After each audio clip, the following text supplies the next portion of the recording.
Olá! Hoje a gente vai dar uma olhada mais de perto no livro de Números. É uma parte bem importante da história dos israelitas, logo depois que saíram do Egito, né? Tem muita coisa ali. Censos, a vida no deserto, leis, uns momentos bem tensos também.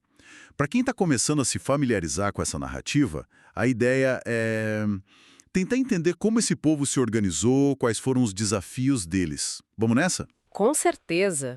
Números, como o nome já diz, né? Começa com contagens, mas olha, vai muito além disso. A gente vê ali a formação de uma nação, quase. Como a estrutura social, religiosa foi sendo montada ali, no calor do momento.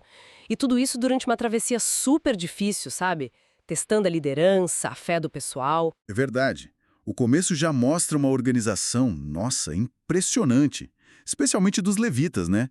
Divididos lá nas famílias Gerson, Coate, Merari. Mas por que tanto detalhe assim? Para que explicar tintim por tintim o que cada um fazia com o tabernáculo? Então, essa organização super detalhada não era só logística, sabe? Era para reforçar o quanto o tabernáculo era central e sagrado, absolutamente sagrado. Cada detalhezinho importava. Os gersonitas, por exemplo, cuidavam das cortinas, das coberturas mais externas. Os meraritas das partes pesadas, a estrutura física mesmo. E os coatitas, esses tinham a tarefa de carregar os objetos mais sagrados, tipo a Arca da Aliança, a Menorá. Mas olha que interessante, eles só podiam pegar essas coisas depois que Arão e os filhos, os sacerdotes, cobrissem tudo. Tinha uma hierarquia bem clara ali, até nisso. Nossa, e eram milhares de homens para fazer isso. Os números são altos, né? Sim, a contagem era precisa para essa função, mostra um nível de organização. E não era só isso. O acampamento todo tinha uma ordem. As tribos ficavam posicionadas de um jeito específico ao redor da tenda, e os levitas ali no meio, quase como um escudo. Exatamente, uma cidade inteira se movendo, organizada em torno da presença divina ali no centro. Bem visual, né? Totalmente. E a partida do Sinai, como você disse, seguia sinais bem claros. Tinha a nuvem. Isso, a nuvem divina. Ela que dizia, agora anda, agora para. E as trombetas de prata também, né? Para chamar o povo para dar ordem de marcha para as tribos. Uma guia bem direta. Só que a viagem não foi um passeio no parque, né? Logo, logo começam as reclamações, o pessoal começa a sentir falta da comida do Egito, pede carne. Pois é. E aí vem aquela história das codornizes. Deus manda as aves, mas a forma como o povo age, a gula, a queixa, acaba gerando uma praga. O lugar até ganha um nome por causa disso, Kibroth Atahav, que é algo como sepulcros do desejo ou da cobiça. Mostra bem essa dinâmica, né? Vem a provisão, mas aí vem o julgamento pela atitude errada. Isso acontece várias vezes. E não era só o povo, né? A própria liderança teve seus atritos. Miriam e Arão, irmãos de Moisés, criticaram ele por causa da esposa cuxita. Exato, uma estrangeira, né? Isso gerou polêmica ali. E a consequência para Miriam foi pesada, ela ficou leprosa por um tempo. Parece que questionar a liderança que Deus tinha escolhido trazia consequências bem sérias. Com certeza. Teve outro momento bem crítico em Cádiz, ou Meribá, né? Faltou água de novo. De novo, o povo reclamando. E aí Moisés recebe a instrução: fale a rocha.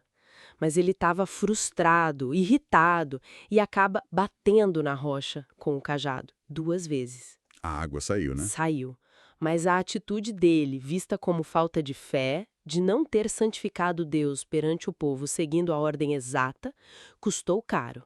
Nem ele, nem Arão puderam entrar na terra prometida por causa disso. Mostra o peso da responsabilidade ali na liderança. Nossa. E ainda teve aquela rebelião de Corá, Datã e Abirão. Uhum. Esses foram direto contra a autoridade de Moisés e Arão como sacerdotes. O relato é forte. A terra se abrindo e tudo. Sim, um julgamento bem dramático. Deixa claro que a estrutura de liderança estabelecida era para ser respeitada. Esses desafios todos, sabe, revelam como era difícil manter a fé, manter a ordem, numa provação tão longa, tão desgastante, um teste para todo mundo, do líder ao liderado. Mas é interessante que, mesmo com essa instabilidade toda, o povo continua recebendo leis, se preparando para o futuro, né? Sim, a vida continua e a preparação também. Eles celebram a Páscoa ali no deserto mesmo. Recebem leis sobre votos e é interessante ver os detalhes, como diferenciavam a situação das mulheres, dependendo se eram solteiras, casadas, viúvas. E tinham leis de pureza também, né? Muitas. Regras de pureza ritual, como aquela cerimônia complexa da novilha vermelha para purificar quem tinha contato com o morto. E a questão prática do sustento dos levitas e sacerdotes. Como eles não teriam terra, viveriam das ofertas dos dízimos do povo. E aquelas cidades de refúgio. Para que serviam exatamente? Podia fugir. Lá ela estaria segura do vingador do sangue, geralmente um parente da vítima que buscaria vingança até que o caso fosse julgado pela comunidade. Era um jeito, ainda que antigo, de tentar garantir alguma justiça e frear ciclos de vingança. Entendi. Uma proteção legal, digamos assim. Isso. E já quase no final da jornada pelo deserto, o livro até lista os nomes dos líderes de cada tribo que iam ser responsáveis por dividir a terra de Canaã. Já pensando lá na frente mesmo. Exato. Mostra que, apesar de todos os problemas, desvios, dificuldades, o plano de chegar e tomar posse da terra continuava firme.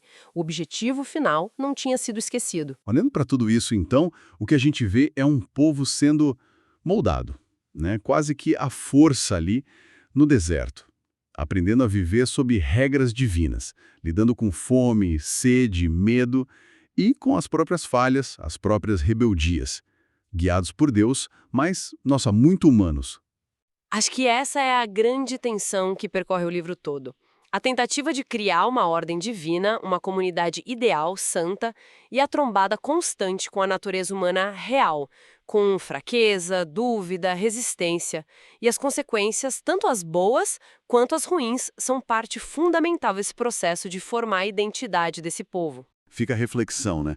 Até que ponto regras, estruturas, mesmo sendo divinas, conseguem de fato moldar o comportamento quando a gente se depara com a nossa liberdade, com a dificuldade, com a nossa própria fragilidade. Uma jornada guiada, sim, mas cheia de obstáculos que vinham de dentro. É algo para a gente pensar.